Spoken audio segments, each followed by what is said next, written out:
Sa mga gustong mag-content diyan, gustong mag-ano ba, video-video, lakasan niyo yung boses niyo, hindi yung boses niyo na nakarinig lang yung mga lubot. Ay, Ginoo ko. Paano 'yan maano? Maano-ano, magganyan-ganyan, mag-ano, gano'n-gano'n. Hindi talaga 'yan 'pag yung boses mo ay, "Ako po ay nag-ano ng ganito." Ito po yun guys, nalupig pa way kaon nato ana.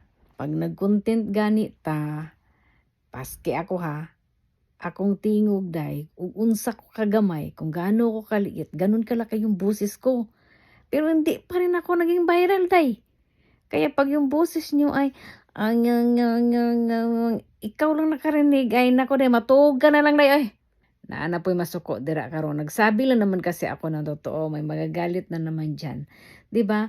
Sa dami, dami, dami, dami, dami na nagko-content ngayon day, yung parang nagvo-vlogger day ba? Tapos yung boses mo ay ganire, "Ako nyaya, nah, sao na lang na, o di itaas gud na sa mga tao or idam ano talaga nila yan agad yan, scroll up, scroll down, swipe, swipe, 'di ba? Pero 'pag lagyan mo yung ano mo, yung boses mo, yung makabungol ba, lagyan mo ng energy kasi yung mga tao walang energy yan.